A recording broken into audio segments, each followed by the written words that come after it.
ॐ श्री परमात्मने नमः। अथ द्वितीयोऽध्यायः। सांख्ययोगः।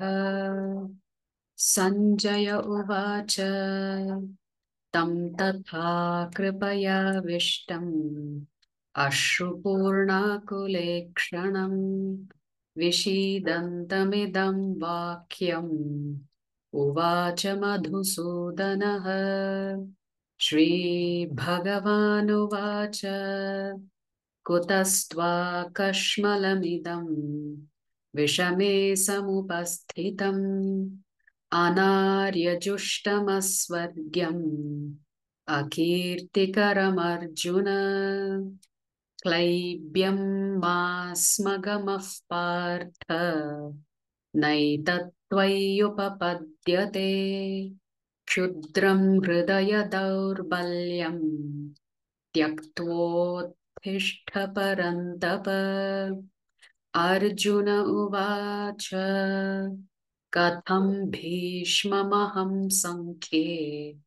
द्रोणं च मधुसूदन इषुभिः प्रतियोत्स्यामि पूजार्हा वरिसूदन। गुरून् हत्वा हि महानुभावान् श्रेयो भोक्तुं भैक्ष्यमपीह लोके। हत्वार्थकामांस्तु गुरूनिहैव भुञ्जीय भोगान् रुधिरप्रदिग्धान् न चैतद्विद्मः कतरन्नो गरीयः। यद्वा जयेम यदि वा नो जयेयुः यानेव हत्वा न जिजीविषामः। तेव स्थिताः प्रमुखे धार्तराष्ट्राः कार्पण्यदोषोपहतः स्वभावः। पृच्छामि त्वां धर्मसम्मूढचेताः यच्छ्रेयस्यान्निश्चितं ब्रूहि तन्मे। शिष्यस्तेऽहं शाधि मां त्वां प्रपन्नम् न हि प्रपश्यामि ममापनुद्यात् यच्छोकमुच्छोषणमिन्द्रियाणाम् अवाप्य भूमावसपत्नमृद्धम् राज्यं सुराणामपि चाधिपत्यम्। सञ्जय उवाच एवमुक्त्वा हृषीकेशं गुडाकेशः परन्तपः न योत्स्य इति गोविन्दम् उक्त्वा तूष्णीं बभूवः।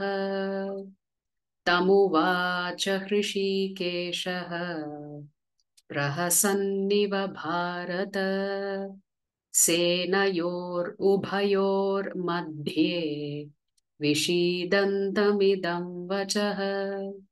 श्रीभगवानुवाच अशोच्यानन्वशोचस्त्वं प्रज्ञावादांश्च भाषसे गतासूनगतासूंश्च नानुशोचन्ति पण्डिताः। न त्वेवाहं जातु नासं न त्वं नेमे जनाधिपाः न चैव न भविष्यामः सर्वे वयमतः परम्। देहिनोऽस्मिन् यथा देहे कौमारं यौवनं जरा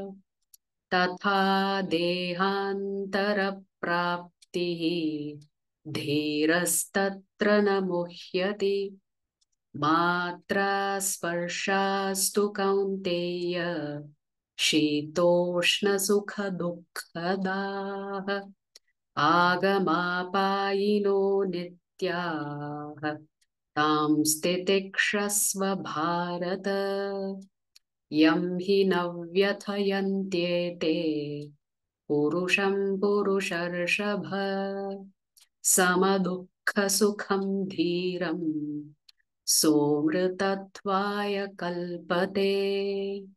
नासतो विद्यते भावः नाभावो विद्यते सतः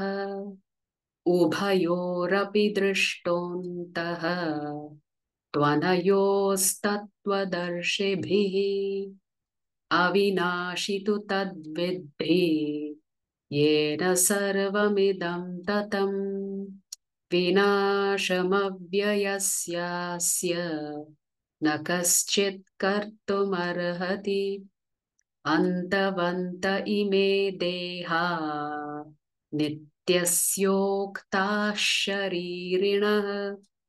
अनाशिनो प्रमेयस्य तस्माद् युध्यस्व भारत य एनं वेत्ति हन्तारं यश्चैनं मन्यते हतम्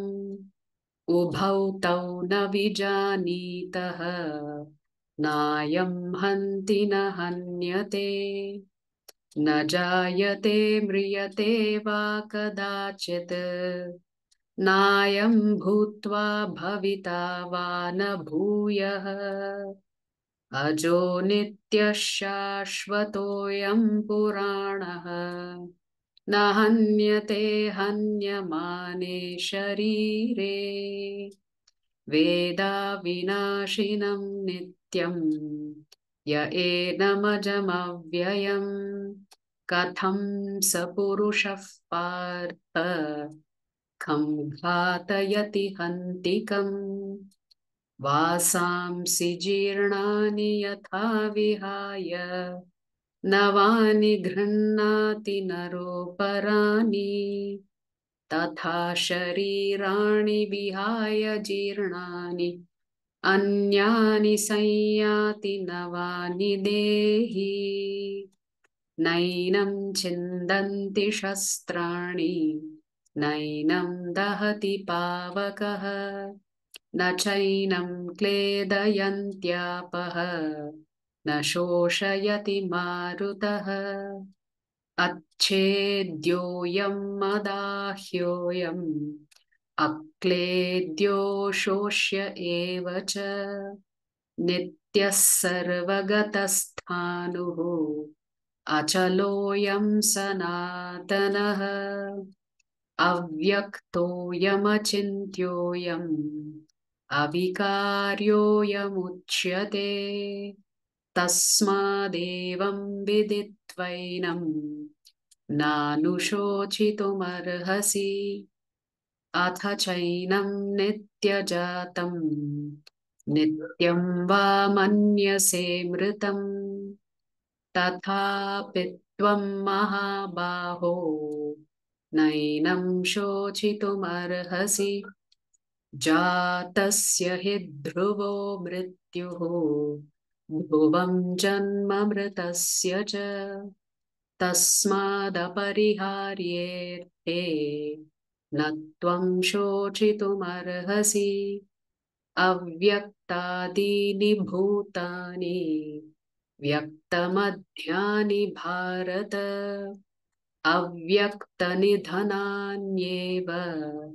तत्र का परिदेवना आश्चर्यवत् पश्यति कश्चिदेनम् आश्चर्यवद् वदति तथैव चान्यः आश्चर्यवच्चैनमन्यः शृणोति श्रुत्वाप्येनं वेद न चैव कश्चित् देही नित्यमवध्योऽयं देहे सर्वस्य भारत तस्मात् सर्वाणि भूतानि न त्वं शोचितुमर्हसि स्वधर्ममपि चावेक्ष्य न विकम्पितुमर्हसि धर्म्याद्धियुद्धात् श्रेयोऽन्यत् क्षत्रियस्य न विद्यते यदृच्छया चोपपन्नम् स्वर्गद्वारमपावृतम् सुखिनः क्षत्रियाः पार्थ लभन्ते युद्धमीदृशम् अथ चेत्त्वमिमं धर्म्यं सङ्ग्रामं न करिष्यसि ततः स्वधर्मं कीर्तिं च हित्वा पापमवाप्स्यसि अकीर्तिं चापि भूतानि कथयिष्यन्ति ते व्ययाम् सम्भावितस्य च कीर्तिः मरणादतिरिच्यते भयाद्रणादुपरतम् मंस्यन्ते त्वां महारथाः येषां च त्वं बहुमतो भूत्वा यास्यसि लाघवम्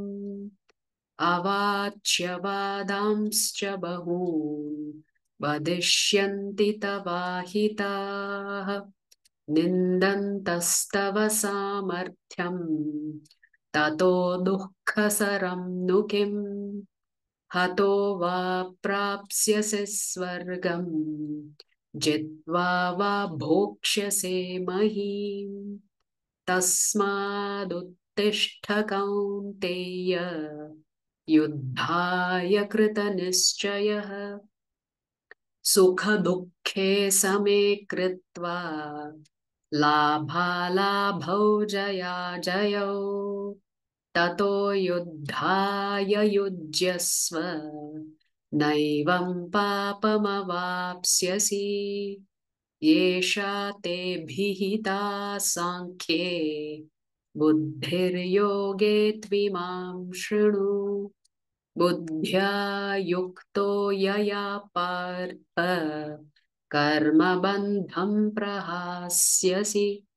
नेहाभिक्रमनाशोऽस्ति प्रत्यवायो न विद्यते स्वल्पमप्यस्य धर्मस्य त्रायते महतो भयात् व्यवसायात्मिका बुद्धिः एकेह कुरु नन्दन बहुशाखा ह्यनन्ताश्च बुद्धयो व्यवसायिनाम् यामिमां पुष्पितां वाचं प्रवदन्त्यविपश्चितः वेदवादरताः पार्थ नान्यदस्तीति वादिनः कामात्मानः स्वर्गपरा जन्मकर्मफलप्रदाम् क्रियाविशेषबहुलां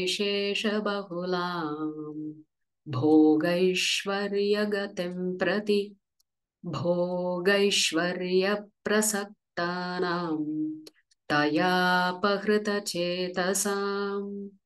व्यवसायात्मिका बुद्धिः समाधौ न विधीयते त्रैगुण्यविषया वेदा निस्त्रैगुण्यो भवार्जुन निर्द्वन्द्वो नित्यसत्त्वस्थः निर्योगक्षेम आत्मवान् यावान् अर्थ उदपाने सर्वतः सम्प्लुतोदके तावान् सर्वेषु वेदेषु ब्राह्मणस्य विजानतः कर्मण्येवाधिकारस्ते मा फलेषु कदाचन मा कर्मफलहेतुर्भूः मा ते सङ्गोऽस्त्वकर्मणि योगस्थः कुरु कर्माणि सङ्गं त्यक्त्वा धनञ्जय सिद्ध्यसिद्ध्योः समो भूत्वा समत्वं योग उच्यते दूरेण ह्यवरं कर्म बुद्धियोगात् धनञ्जय बुद्धौ शरणमन्विच्छ कृपणाः फलहेतवः बुद्धियुक्तो जहातीह उभे सुकृतदुष्कृते तस्मात् योगाय युज्यस्व योगः कर्मसु कौशलम् कर्मजं बुद्धियुक्ता हि फलं त्यक्त्वा मनीषिणः जन्मबन्धविनिर्मुक्ताः पदं गच्छन्तनामयम् यदा ते मोहकलिलं बुद्धिर्व्यतितरिष्यति तदा गन्तासि निर्वेदम् श्रोतव्यस्य श्रुतस्य च श्रुतिविप्रतिपन्ना ते यदा स्थास्यति निश्चला समाधावचला बुद्धिः तदा योगमवाप्स्यसि अर्जुन उवाच स्थितप्रज्ञस्य का भाषा समाधिस्थस्य केशव स्थितधीः किं प्रभाषेत किमासीत व्रजेत किम् श्रीभगवानुवाच प्रजहाति यदा कामान् सर्वान् पार्थमनोगतान् आत्मन्येवात्मना तुष्टः स्थितप्रज्ञस्तदोच्यते दुःखेष्वनुद्विग्नमनाः सुखेषु विगतस्पृहः वीतरागभयक्रोधः स्थितधीर्मुनिरुच्यते यः सर्वत्रानभिस्नेहः तत्तत्प्राप्य शुभाशुभम् नाभिनन्दति न द्वेष्टि तस्य प्रज्ञा प्रतिष्ठिता यदा संहरते चायं कूर्मोऽङ्गानीव सर्वशः इन्द्रियाणीन्द्रियार्थेभ्यः तस्य प्रज्ञा प्रतिष्ठिता विषया विनिवर्तन्ते निराहारस्य देहिनः रसवर्ज्यं रसोऽप्यस्य परं दृष्ट्वा निवर्तते यततो ह्यपि कौन्तेय पुरुषस्य विपश्चितः इन्द्रियाणि प्रमाथीनि हरन्ति प्रसभं मनः तानि सर्वाणि संयम्य युक्त आसीत मत्परः वशे हि यस्येन्द्रियाणि तस्य प्रज्ञा प्रतिष्ठिता ध्यायतो विषयान् पुंसः सङ्गस्तेषूपजायते सङ्गात् सञ्जायते कामः कामात् क्रोधोऽभिजायते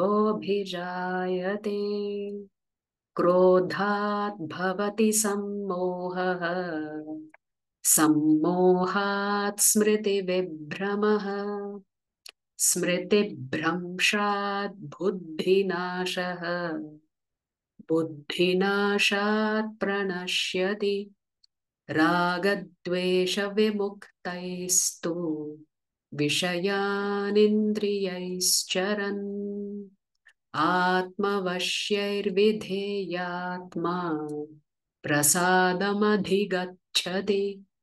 प्रसादे सर्वदुःखानां हानिरस्योपजायते प्रसन्नचेतसो ह्याशु बुद्धिः पर्यवतिष्ठते नास्ति बुद्धिरयुक्तस्य न चायुक्तस्य भावना न चाभावयतः शान्तिः अशान्तस्य कुतः सुखम्